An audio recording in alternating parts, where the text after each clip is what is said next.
March 30ನೇ ತಾರೀಕು ಭಾನುವಾರದ ದಿನ ವಿಶೇಷವಾದ ಯುಗಾದಿ ಹಬ್ಬ ಬಂದಿದೆ. ನಿಮ್ಮ ಮನೆಯ ಬಾಗಿಲಿಗೆ ಈ ಒಂದು ವಸ್ತುವನ್ನು ಈ ನಿಯಮ ಪಾಲಿಸಿ ಕಟ್ಟಿದರೆ ವರ್ಷಪೂರ್ತಿ ನಿಮ್ಮ ಕೆಲಸ ಕಾರ್ಯಗಳಿಗೆ ಗುರುವಿನ ಬಲ ಸಿಕ್ಕು ವಿಶೇಷ ಯಶಸ್ಸು ಪ್ರಾಪ್ತಿಯಾಗುತ್ತದೆ. ಇಡೀ ಮನೆಗೆ ಧನಾತ್ಮಕ ಶಕ್ತಿ ಪ್ರವೇಶದಿಂದ ಮಾನಸಿಕ ನೆಮ್ಮದಿ, ಹಣ, ಐಶ್ವರ್ಯ, ಲಕ್ಷ್ಮೀ ಕೃಪೆ ಉಂಟಾಗಿ ಏಳಿಗೆ ಹಾಕ್ತಾ ಹೋಗುತ್ತೆ. ಯುಗಾದಿ ಎಂದರೆ ಅಚ್ಚು ಹಸಿರಿನ ತೋರಣವನ್ನು ಕಟ್ಟಿ ನೂತನ ವಸ್ತ್ರವನ್ನು ಧರಿಸಿಕೊಂಡು ದೇವರ ಪೂಜೆಯನ್ನು ಮಾಡಿ ಬೇವು ಬೆಲ್ಲವನ್ನು ತಿಂದು ಒಳ್ಳೆಯ ಮಾತುಗಳನ್ನು ಹಾಡಿ ವರ್ಷದ ಮೊದಲ ಹಬ್ಬವನ್ನು ಆಚರಿಸುವುದು. ಇದನ್ನು ಪ್ರತಿ ವರ್ಷವೂ ತೀರಾ ಆದರೆ ಈ ವರ್ಷದಿಂದ ಯುಗಾದಿ ದಿನದಂದು ಮನೆಯ ಬಾಗಿಲಿಗೆ ಈ ವಸ್ತುವನ್ನು ಕಟ್ಟಿ ವರ್ಷಪೂರ್ತಿ ನಿಮ್ಮ ಮನೆಯಲ್ಲಿ ಹಾಗೂ ಬದಲಾವಣೆಗಳನ್ನು ಒಮ್ಮೆ ನೋಡಿ ನಾವು ಹೇಳಿಕೊಡುವಂತಹ ರೀತಿಯಲ್ಲಿ ಮನೆಗೆ ಈ ವಸ್ತುಗಳನ್ನು ಕಟ್ಟಿ ಸಾಕಷ್ಟು ಶುಭಫಲಗಳನ್ನು ಪಡೆಯುತ್ತೀರಿ. ಮನೆಯಲ್ಲಿ ಶುಭ ಕಾರ್ಯಗಳು ನಡೆಯುತ್ತಿಲ್ಲ, ಎಷ್ಟೇ ಪ್ರಯತ್ನ ಮಾಡಿದರೂ ಒಂದಾದರೆ ಮೇಲೊಂದು ಹೊಡೆತ, ಮಕ್ಕಳ ಭಿತ್ತಿಯನ್ನು ಹೇಳಿಗೆ ಹಾಕ್ತಿಲ್ಲ, ಈ ಕಡೆ ಮನೆ ಯಜಮಾನರ ಕಷ್ಟವನ್ನು ನೋಡೋಕೆ ಆಗ್ತಿಲ್ಲ, ಕೈನಲ್ಲಿ ದುಡ್ಡು ಅನ್ನೋದು ನಿಲ್ಲಲ್ಲ ಎನ್ನುವುದಾದರೆ ಈ ಬಾರಿ ದಿನ ಸೂರ್ಯ ಹುಟ್ಟುವ ಮುನ್ನವೇ ಎದ್ದು ಈ ಒಂದು ಕೆಲಸವನ್ನು ತಪ್ಪದೇ ಮಾಡಿ. ನಿಮ್ಮ ಮನೆಯಲ್ಲಿ ದೊಡ್ಡವರು ಅಂತ ಯಾರು ಇದ್ದೀರಾ, ಉದಾಹರಣೆಗೆ ಅಣ್ಣ ಆಗಿರಬಹುದು, ಅಕ್ಕ ಆಗಿರಬಹುದು, ಅಪ್ಪ ಅಮ್ಮ ಅಥವಾ ವಯಸ್ಸಾದ ಹಿರಿಯರು ಇದ್ದರೆ ಅವರ ಕೈಯಲ್ಲಿ ಈ ಒಂದು ಕೆಲಸವನ್ನು ನೀವು ಮಾಡಿಸಬೇಕಾಗುತ್ತದೆ. ಏನು ಮಾಡಬೇಕು ಎಂದರೆ ಚೆನ್ನಾಗಿ ಇರುವಂತಹ ಅರಿಶಿಣದ ಕೊಂಬುಗಳನ್ನು ಮನೆಗೆ ತಂದು ಇಟ್ಟಿರಬೇಕು. ಸಮ ಸಂಖ್ಯೆಯಲ್ಲಿ ಅರಿಶಿಣದ ಕೊಂಬನ್ನು ತಂದು ಹಾವುಗಳನ್ನು ಯುಗಾದಿಯ ದಿನ ಬ್ರಾಹ್ಮಿ ಮುಹೂರ್ತದಲ್ಲಿ ಅಥವಾ ಬ್ರಹ್ಮ ಮುಹೂರ್ತದಲ್ಲಿ ತೋರಣದ ಹಾಗೆ ಕಟ್ಟಿಕೊಳ್ಳಬೇಕು. ಏಕೆಂದರೆ ಹೂವು ಕಟ್ಟುವ ರೀತಿಯಲ್ಲಿ ಕಟ್ಟಬೇಕು.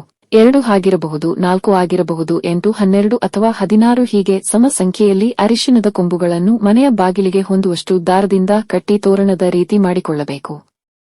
ಒಂದೊಂದು ಅರಿಶಿಣದ ಕೊಂಬಿದು ಸ್ವಲ್ಪ ಅಂತರವನ್ನು ಬಿಡಬೇಕಾಗುತ್ತದೆ. ತೋರಣ ತಯಾರಾದ ಮೇಲೆ ನಿಮ್ಮ ಕೈಯಲ್ಲಿ ಆ ತೋರಣವನ್ನು ಹಿಡಿದುಕೊಂಡು ಈ ವಿಧವಾಗಿ ಸಂಕಲ್ಪವನ್ನು ಮಾಡಿಕೊಳ್ಳಿ. ಯುಗಾದಿಯ ವಿಶೇಷ ದಿನದಂದು ಈ ತೋರಣವನ್ನು ನಾವು ಮನೆಗೆ ಕಟ್ಟುತ್ತಿದ್ದೇನೆ. ಈ ತೋರಣದ ಶಕ್ತಿಯು ನಮ್ಮ ಮನೆಗೆ ಯಾವುದೇ ನಕಾರಾತ್ಮಕ ಶಕ್ತಿ ಒಳಗೆ ಪ್ರವೇಶ ಮಾಡದಂತೆ ತಡೆಯಲಿ. ಈ ತೋರಣದ ಕೆಳಗೆ ಓಡಾಡುವಂತಹ ಮನೆಯ ಎಲ್ಲಾ ಸದಸ್ಯರಿಗೆ ವಿಶೇಷವಾಗಿ ಗುರುವಿನ ರಕ್ಷಣೆ ಇರಲಿ, ಯಶಸ್ಸು ಸಿಗಲಿ, ಮನೆಯ ಯಜಮಾನಿ ಮಾಡುವಂತ ಕೆಲಸದಿಂದ ಮನೆಯಲ್ಲಿ ಹೇಳಿಗೆ ಆಗಲಿ, ಮಾಟ ಮಂತ್ರ ದಂತಹ ದುಷ್ಟ ಶಕ್ತಿಗಳ ಕಾಟ ನಶಿಸಿ ಹೋಗಲಿ ಎಂದು ನಿಮ್ಮ ಇಷ್ಟ ದೇವರ ಹೆಸರು, ಲಕ್ಷ್ಮೀ ದೇವಿಯ ಹೆಸರು ಹಾಗೂ ಮನೆ ದೇವರ ಹೆಸರು, ಗುರುವಿನ ಹೆಸರನ್ನು ನೆನೆದು ನಮಸ್ಕಾರವನ್ನು ಮಾಡಿಕೊಳ್ಳಿ. ನಂತರ ಈ ಅರಿಶಿಣದ ಕೊಂಬು ಇರುವಂತಹ ತೋರಣವನ್ನು ಮಾವಿನ ತೋರಣ ಎಲ್ಲಿ ಕಟ್ಟಿರ್ತೀವೋ ಅದೇ ಜಾಗದಲ್ಲಿ ಕಟ್ಟಿಕೊಳ್ಳಬೇಕು.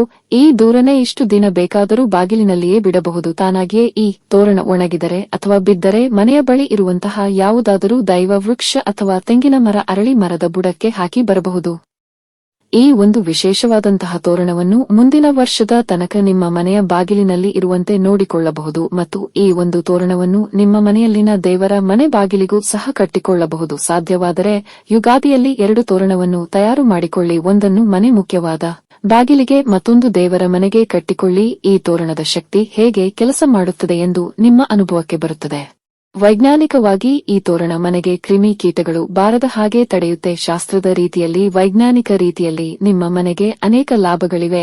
ಯಾರಿಗಾದರೂ ವಿದ್ಯೆಯಲ್ಲಿ ಪ್ರಗತಿಯನ್ನು ಕಾಣಲು ಗುರುಬಲ ಬೇಕೇ ಬೇಕು, ಉದ್ಯೋಗದಲ್ಲಿ ಜಯವನ್ನು ಕಾಣಲು ಗುರುಬಲ ಬೇಕೇ ಬೇಕು, ಮದುವೆ ಭಾಗ್ಯ ಕೂಡಿ ಬರಲು ಸಂತಾನಕ್ಕೂ ಗುರುಬಲ ಬೇಕು ಹಾಗೂ ಜೀವನದಲ್ಲಿ ಉತ್ತಮವಾದಂತಹ ಯಶಸ್ಸನ್ನು ಕಾಣಲು ಗುರುವಿನ ರಕ್ಷಣೆ, ಗುರುವಿನ ಬಲ ಬೇಕೇ ಬೇಕು. ಅರಿಶಿಣಕ್ಕೆ ಅಧಿಪತಿ ಯಾರು? ಗುರು. ಆದ್ದರಿಂದ ನಿಮ್ಮ ಸದಸ್ಯರಿಗೆ ಗುರುಬಲ ಹೆಚ್ಚಾಗಿ ದೈವಬಲ ಪ್ರಾಪ್ತಿಯಾಗಿ ವರ್ಷಪೂರ್ತಿ ಮಾಡುವಂತ ಕೆಲಸ ಕಾರ್ಯಗಳಲ್ಲಿ ಅದೃಷ್ಟ ಉಂಟಾಗಲು ಈ ಒಂದು ತೋರಣವನ್ನು ತಪ್ಪದೆ ಕಟ್ಟಿ. ಬೆಟ್ಟದಂತೆ ಬರುವ ಕಷ್ಟಗಳು ಸದಾಕಾಲ ಗುರುವಿನ ರಕ್ಷಣೆ ನಿಮ್ಮ ಜೊತೆಗಿರುತ್ತದೆ. ಇಂತಹ ಈ ಒಂದು ಅರಿಶಿಣದ ಕೊಂಬು ಜೊತೆಗಿದ್ದರೆ ಸಾಕು. ಈ ಮಾಹಿತಿ ಇಷ್ಟವಾದಲ್ಲಿ ಲೈಕ್ ಮಾಡಿ, ಹಾಗೆ ನಿಮ್ಮ ಇಷ್ಟ ದೇವರ ಹೆಸರನ್ನು ಬರೆದು ಒಂದು ಕಾಮೆಂಟ್ ಮಾಡಿ. ಈ ವಿಡಿಯೋ ನಿಮಗೆ ಇಷ್ಟವಾದಲ್ಲಿ ಲೈಕ್ ಮಾಡಿ ಮತ್ತು ನಿಮ್ಮ ಸ್ನೇಹಿತರ ಜೊತೆ ಶೇರ್ ಮಾಡಿ. ಹಾಗೆಯೇ ನಮ್ಮ ಹೊಸ ವಿಡಿಯೋಗಳನ್ನು ನೀವು ತಕ್ಷಣ ಪಡೆಯಬೇಕೆಂದಿದ್ದರೆ ಚಂದಾದಾರರಾಗಿ ನಮ್ಮ ಚಾನೆಲ್ ಪಕ್ಕದಲ್ಲಿರುವ ಬೆಲ್ ಐಕಾನ್ ಒತ್ತಿರಿ. ಧನ್ಯವಾದಗಳು.